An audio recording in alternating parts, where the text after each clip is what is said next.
बेटी ने बाप के साथ ऐसा क्यों किया? क्राइम स्टोरीज आपको अंदर तक झकझोर कर रख देगी। मायानगरी मुंबई में माहिम तट से 2 दिसंबर 2019 के दिन मुंबई पुलिस को एक सूटकेस मिला। सूटकेस के अंदर एक आदमी का कटा हुआ एक हाथ, एक पैर और शरीर के कुछ और टुकड़े थे। पुलिस को यह सूटकेस महिम बीच पर तैरता हुआ मिला था। लाश की पहचान कर पाना पुलिस के लिए बेहद मुश्किल था। पुलिस को सूटकेस से लाश के अलावा शर्ट, स्वेटर और पेंट भी मिले थे। सूटकेस मिलते से ही खलबली मच गई। पुलिस के सामने एक नया और बिना ओर छोर का केस आकर खड़ा हो गया था। कैसे मिली इस बिना सिर वाली लाश को पहचान? मामले की गंभीरता को देखते हुए जांच मुंबई क्राइम ब्रांच को सौंपी गई। क्राइम ब्रांच की टीम ने एक शर्ट पर एल्मो मेंस वियर का टैग लगा देखा था। क्राइम ब्रांच कुर्ला पश्चिम में बेलगामी रोड पर उस दुकान पर पहुंची। उस शर्ट का बिल निकला तो पता चला कि बिल किसी बेनेट रिबेलो के नाम पर था। अब इसी नाम के आदमी को खोजना पुलिस का मकसद था। मुंबई क्राइम ब्रांच ने फेसबुक पर बेनेट रिबेलो को सर्च किया और कई प्रोफाइल्स में तस्वीरें खंगाली, जिसमें से एक व्यक्ति वही वाली लाल स्वेटर पहने हुए था जो उस सूटकेस में मिली थी। इस तस्वीर से कंफर्म हो गया कि ये वही बेनेट रिबेलो है। फेसबुक आईडी से पता चला कि वो म्यूजिशियन था और गिटार बजाता था। उसने अपने फेसबुक अकाउंट पर अपना विजिटिंग कार्ड भी अपलोड किया था। कार्ड पर लिखे पते पर पुलिस पहुंची। देखा कि घर पर ताला लगा हुआ है। पूछताछ करने पर पता चला कि किसी ने भी बेनेट को पिछले कुछ दिनों से देखा ही नहीं था। पड़ोसियों से पूछताछ करने पर उसकी गोद ली हुई बेटी आराध्या पाटिल उर्फ रिया बेनेट रिबेलो के बारे में पता चला। पड़ोसियों ने बताया कि यहां वे अपनी गोद ली हुई 19 वर्षीय बेटी के साथ रहते थे। और हो गया इस हिंदी क्राइम कहानी क्राइम स्टोरीज इन हिंदी में कातिल का खुलासा। पुलिस ने उसका नंबर हासिल किया और 7 दिसंबर के दिन बेनेट रिबेलो की हत्या के शक में बेनेट की गोद ली हुई बेटी और उसके बॉयफ्रेंड को गिरफ्तार कर लिया।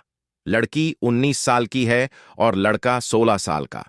पूछताछ करने पर दोनों ने बेनेट की हत्या करने की बात कबूल कर ली। एक गोद ली हुई बेटी ने ही अपने प्रेमी के साथ मिलकर अपने पिता की हत्या कर उसके कई टुकड़े कर डाले थे। गिरफ्तार बेटी ने पुलिस के समक्ष अपना जुर्म स्वीकार करते हुए कहा कि उसे अपने की पर कोई अफसोस नहीं है। लड़की ने हत्या की जो वजह बताई उसे जानकर पुलिस भी दंग रह गई। बेनेट अपने घर पर अकेला रहता था। 2 शादियां की थीं, लेकिन दोनों पत्नियों से अलग हो चुका था। 26 नवंबर के दिन उसकी बेटी ने अपने बॉयफ्रेंड के साथ मिलकर उसकी हत्या कर दी। उसने घटना की पूरी जानकारी देते हुए बताया कि दोनों ने बेनेट के ऊपर चाकू और डंडे से हमला किया, उसके मुंह पर मच्छर मारने वाला स्प्रे किया और चाकू से गोद कर मार डाला। रिजवान उर रहमान एक अनसुलझी मर्डर मिस्ट्री। इसके बाद शव को ठिकाने लगाने का एक प्लान बनाया। उन्होंने 3 दिनों तक शव को घर में रखा। इस दौरान रिबेलो की बेटी और बॉयफ्रेंड फ्लैट पर ही मौजूद थे। उन्होंने तेज धार वाले 4 चाकुओं से शव को छोटे छोटे टुकड़ों में काटा। शव के टुकड़े करने से पहले चाकू को गर्म किया गया।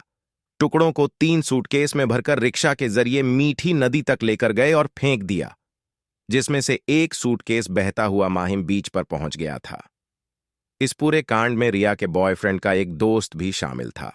रिया ने बताया कि बेनेट उसका यौन शोषण करता था और बॉयफ्रेंड के साथ उसके रिश्ते का विरोध करता था, जिससे वह तंग आ चुकी थी और अपने प्रेमी के साथ मिलकर उसकी हत्या कर दी।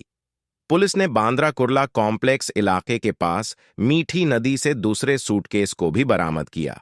बाद में पुलिस ने इस मामले में तीसरे आरोपी को गिरफ्तार किया। पुलिस की गिरफ्त में आए इस तीसरे आरोपी का नाम अली उमर मियां चाउस है। अली 19 साल का है और आराध्य उर्फ रिया के प्रेमी का दोस्त है। वारदात के अगले दिन यानी 27 नवंबर को रिया और उसका प्रेमी घाट कोपर में अली से मिले थे। उसके कपड़ों से पुलिस ने शव की पहचान की थी। इसके बाद मुंबई क्राइम ब्रांच ने सूटकेस वाली लाश की गुत्थी सुलझा ली। आज की ये हिंदी क्राइम कहानी आपको कैसी लगी? आप कमेंट बॉक्स में अपने विचार लिख सकते हैं और हमारे चैनल को सब्सक्राइब करें।